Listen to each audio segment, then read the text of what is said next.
রাতের বেলা শান্তিতে ঘুমাবেন বলে আপনি শুইলেন, কিন্তু চোখের মধ্যে ঘুম না এসে মাথার মধ্যে আসছে হাজারটা চিন্তার ঝড়।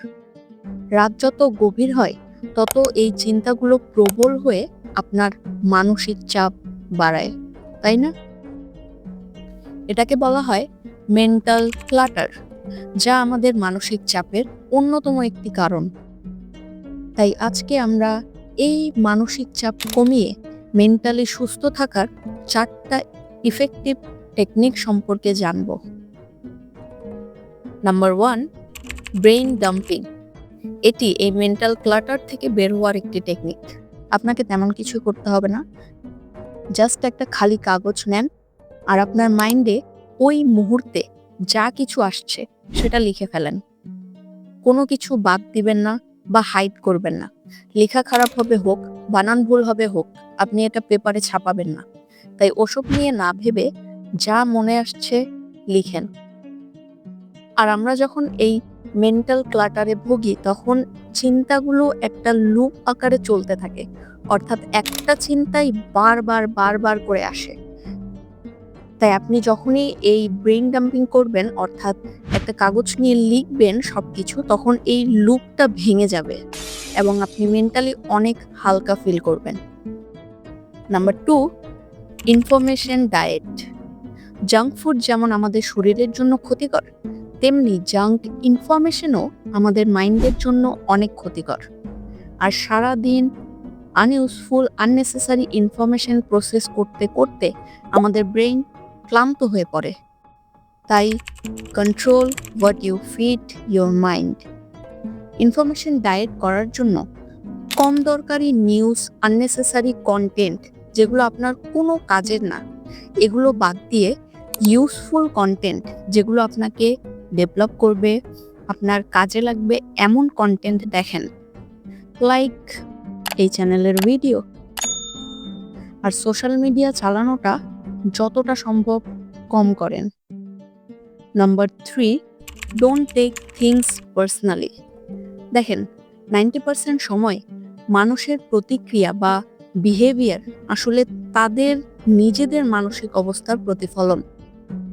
তাই কেউ যদি আপনার সাথে খারাপ ব্যবহার করে তাহলে এর মানে এই না যে সমস্যাটা আপনার মধ্যে, সমস্যাটা আসলে তাদের মধ্যে। তাহলে আপনি এত ভাবছেন কেন? এমনকি দ্য স্পটলাইট ইফেক্ট নামে এক ফিনোমেনা বলে, যতটা মনে করি যে মানুষ আমাদেরকে নিয়ে ভাবে, বাস্তবে তারা ততটা ভাবে না। Because no one is care about you.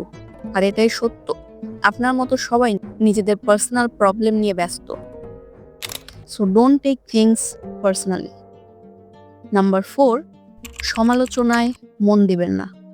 Human বিহেভিয়ারে এক ধরনের বায়াস থাকে যাকে বলা হয় নেগেটিভ বায়াস। অর্থাৎ আমরা 10টা প্রশংসা পেলেও একটা সমালোচনা বা একটা নেগেটিভ কথাতে বেশি গুরুত্ব দেই। আপনি এই বিহেভিয়ারটি নিজের মধ্যেও খুঁজে পাবেন, আমাদের সবারই মধ্যে আছে, অবজার্ভ করলেই দেখতে পাবেন। কারণ এটি আমাদের মস্তিষ্কের একটা সার্ভাইভাল মেকানিজম।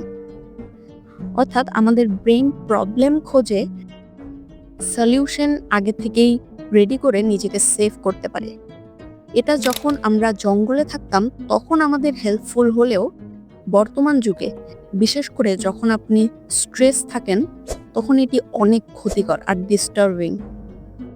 এই সময় স্টোইক পার্সপেক্টিভ ব্যবহার করতে পারেন। স্টোইসিজম এক ধরনের দর্শন। স্টোইসিজম দর্শনের মূল কথা হলো, তুমি যা কন্ট্রোল করতে পারবে না সেটা নিয়ে চিন্তা করো না।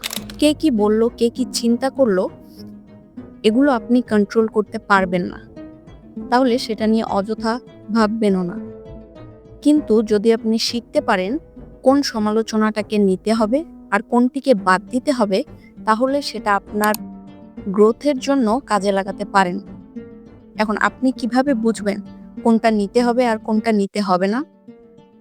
এর জন্য নিজেকে 3টা সিম্পল কোশ্চেন করতে পারেন।